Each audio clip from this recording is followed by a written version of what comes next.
नमस्ते दोस्तों, आप सभी का इस वीडियो में स्वागत है। हरिवंश पुराण, जिसे महाभारत का खिल भाग बोला जाता है, जो गीता प्रेस से ही छपता है। हालांकि हमने आज तक इसका रिव्यू नहीं किया, लेकिन आज हम इसका रिव्यू करने जा रहे हैं। ये दो प्रकार से आता है, एक तो आता है केवल हिंदी और एक आता है संस्कृत और हिंदी दोनों।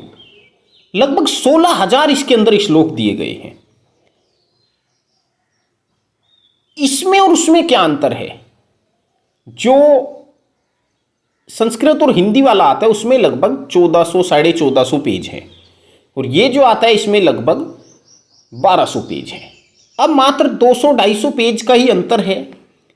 फिर ऐसा कैसे हो गया कि इन्होंने भी एक बुक में दे दिया और वो भी एक बुक में ही आ रहा है, जिसमें उसमें संस्कृत भी और इसमें केवल हिंदी है। फर्क है फ़ॉन्ट का। इसके जो फ़ॉन्ट है काफ़ी बड़े हैं, बोल्ड हैं, और उसके जो फ़ॉन्ट हैं वो छोटे छोटे हैं। दूसरा अंतर यह है कि ये 450 का है, वो 520 का है। तो प्राइस तो मैटर नहीं करता, मैटर करते हैं फ़ॉन्ट। इसके फ़ॉन्ट काफ़ी बड़े हैं, उसके फ़ॉन्ट छोटे हैं। लेकिन अगर आपको संस्कृत भी चाहिए तो आपको वो दूसरे वाला ही लेना चाहिए। ये महाभारत का जो है खिल भाग बोला जाता है।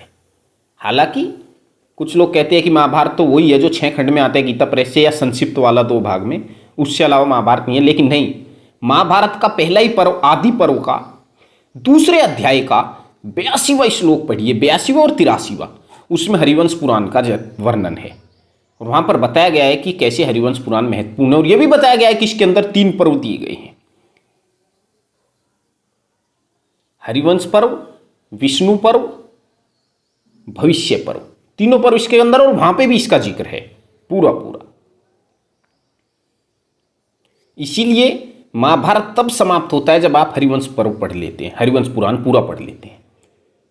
इसमें ही भगवान श्री कृष्ण की कथा दी गई है, जो मैं आपको आगे चल के दिखाऊंगा क्या क्या इसमें दिया गया है। चलिए ग्रंथ को अंदर से खोल के देखते हैं इसके अंदर क्या क्या दिया गया है।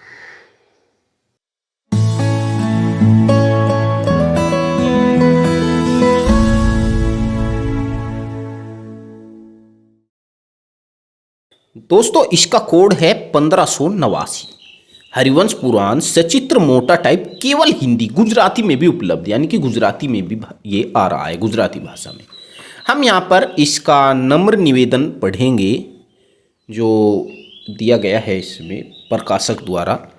क्या है वो, जरा एक बार थोड़ा ध्यान से देख लेते हैं कि पुराण भारत का सच्चा इतिहास है। पुराण से ही भारत जीवन का आदर्श, भारत का सनातन संस्कृति तथा भारत के विद्या वैभव और उत्कर्ष तथा वास्तविक ज्ञान प्राप्त होता है। प्राचीन भारतीय की झांकी, भारत के वास्तविक उत्कर्ष की झलक पुराणों में ही प्राप्त होती है। पुराण न केवल इतिहास है, अपितु वेद के गूढ़ तत्व की अनुपम व्याख्या है।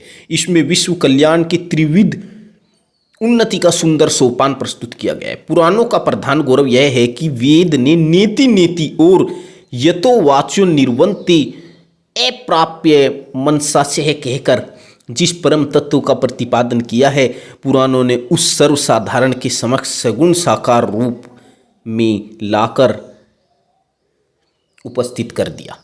पुराणों के भगवान दीन बंधु, अनाथ तथा पति पावन के रूप में जीवन मात्र के अभिन्न सहयोगी तथा दुख दर्द के सच्चे साथी हैं। हरिवंश पुराण वेदार्थ प्रकाश महाभारत ग्रंथ का अंतिम पर्व है। देखो, इसमें महाभारत के अंतिम 3 पर्वों को सम्मिलित किया गया है।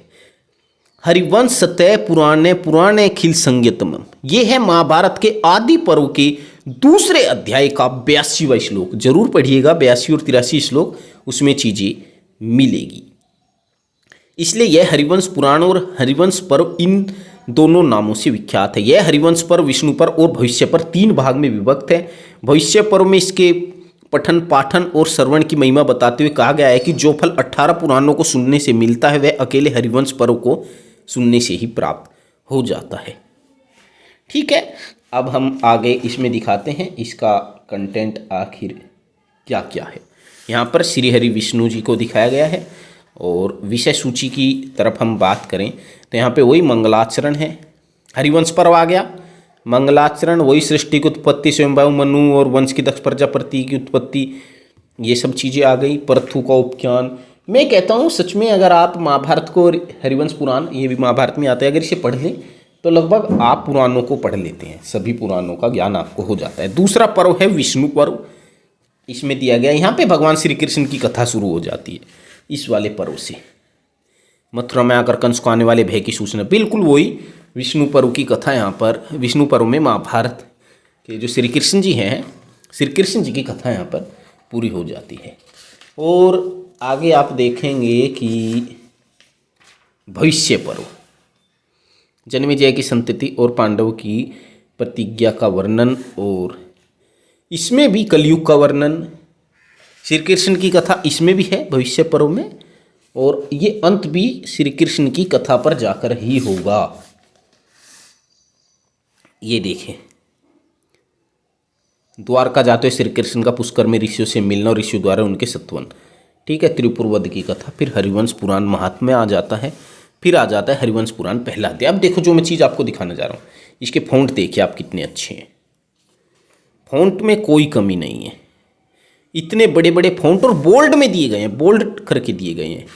ये चीज़ देखिए आप, सभी फॉन्ट को बोल्ड करके दिया गया है, जबकि बाकी पुस्तकों में इस तरह नहीं दिया गया। और वही गीता प्रेस की एक खासियत कि हर उसमें कोई ना कोई फ़ोटो ज़रूर देना है। 4 फोटो 6 फोटो दे रखे हैं, बहुत अच्छे अच्छे, 8 फोटो इसमें दे रखे हैं इन्होंने। और ये देखिए कैसे बोल्ड करके लिखे और बड़े बड़े अक्षरों में लिखा है। संस्कृत इसमें नहीं है क्योंकि ये केवल हिंदी वाला है, और जो संस्कृत वाला आता है ओनली उसमें संस्कृत भी होती है, उसमें हिंदी भी होती है, तो उसके फ़ॉन्ट को छोटा छोटा कर दिया है और पढ़ने में भी काफ़ी कठिनाई होती है। लेकिन जिसको संस्कृत पढ़ने का शौक़ है वो उसे ले। प्राइस की बात करूं तो इसका जो प्राइस है वो 450 रुपये है, और उसका जो प्राइस है 520 रुपये है।